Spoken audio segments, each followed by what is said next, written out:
Hello, good morning. How are you all? Hope doing well.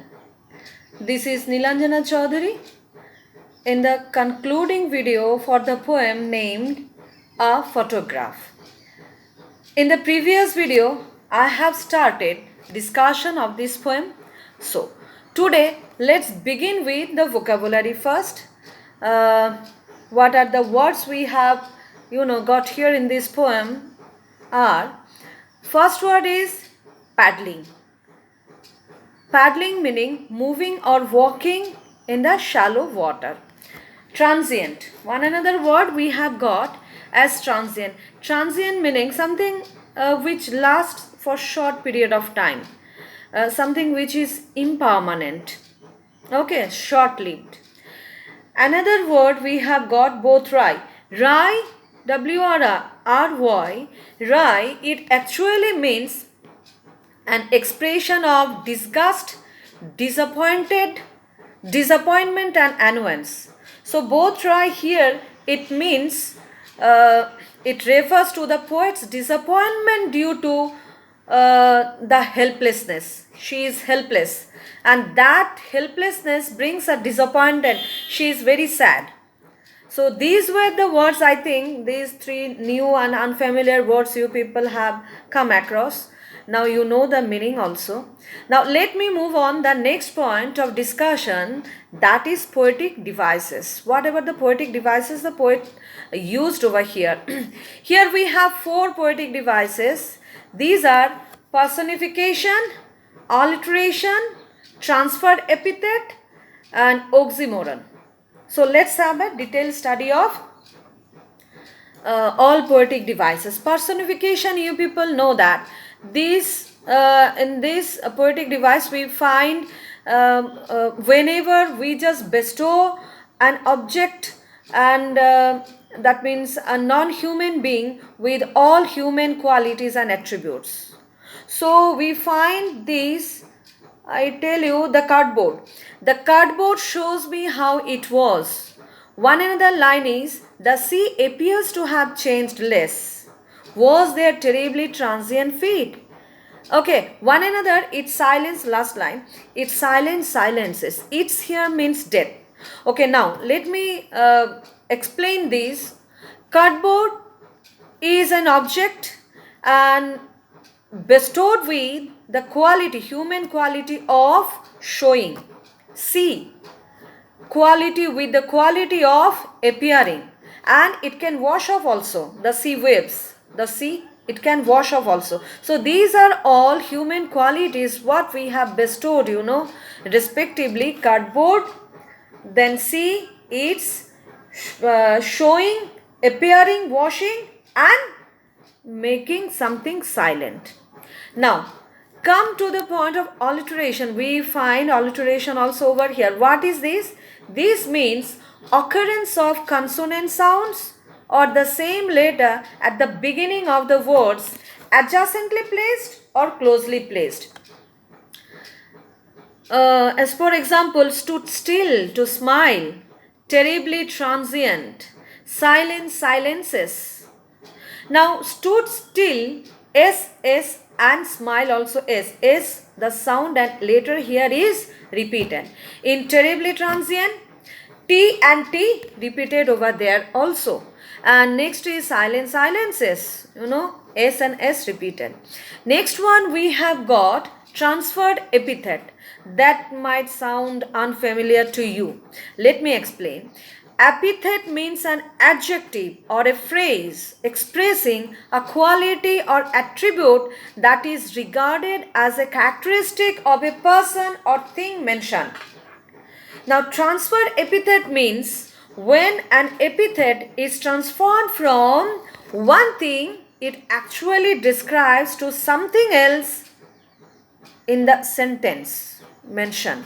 So again, this is almost always an adjective being transferred from one noun to the another noun, right? Now let me go through the example here. Terribly transient fate. This is the example of transferred epithet. Here, fit is transient, but this actually is a reference to life which is transient. Feet is noun, life also is noun. So transient feet is transient, that has actually referred to and transferred to life in as a fact. Life is transient. So, and transient is an adjective. So transient adjective has transferred from feet one noun to life one another noun. This is a good example of transferred epithet. Now last one is oxymoron. I have told you people, oxymoron also is a poetic device where two contradictory words are placed together.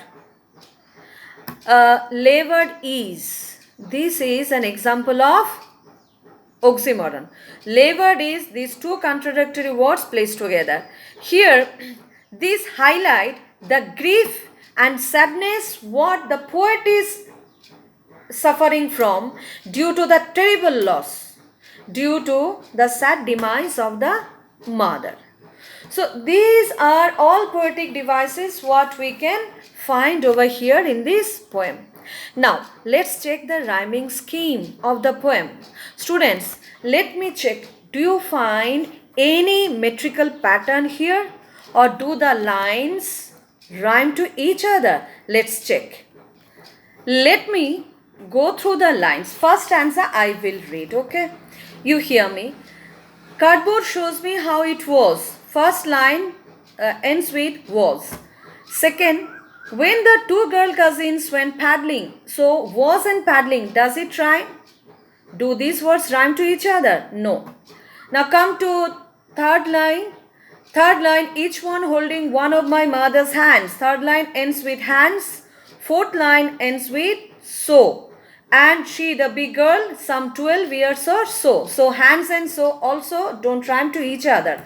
So 4 lines in this stanza we have checked out. Fifth and sixth ends with hair and face. Once again, there is no rhyming. Let us check, that means 7th and 8th line, less and feet. The lines ends with, 7th line, less, and 8th line, feet. So you people have checked it out. Was, paddling, hand, so, hair, face, born, less, and feet. There absolutely these words are not rhyming with each other. So we don't find. So if you go through the next stanzas also, you find the same thing. So what have you noticed? You have noticed that there is the lines doesn't rhyme. This is a free verse. This type of poem is called a free verse. What is free verse? A free verse is kind of poem which does not rhyme or doesn't have a regular rhyming pattern or metrical scheme. Though I have told you that metrical pattern is a distinctive feature for a literary work to be considered as a poem, but of course this type of free verses also are there, and these are also considered as poems. Now, time to discuss question. I will give you assignment later on. Let me discuss a few questions with you people. Let me take this one. What does the word cardboard denote in the poem? Why has this word been used? As in my previous video, I have told you people, I'll give you the value points and you please hear this video based on this value point and based on the text. You have to read the text thoroughly and properly. Based on the text also, you are supposed to prepare the answer, right? Now, what does the word cardboard denote here in this poem? Cardboard denotes here the photograph. The poet looks at the photograph and sees something. The photograph captures, time, moment, people. So she can see her mother with her 2 girl cousins enjoying holiday, sea holiday over there. Cardboard denotes photograph. Why has this cardboard been used? Cardboard has been used to highlight the theme here. The point, the fact, one fact. What? Man is mortal and nature immortal. Here you find that the irony, a great irony, as ironical, quite ironical, this fact is that, whenever poet looks at the photograph, she can see her mother with her two girl cousins. They were holidaying over there at the seaside.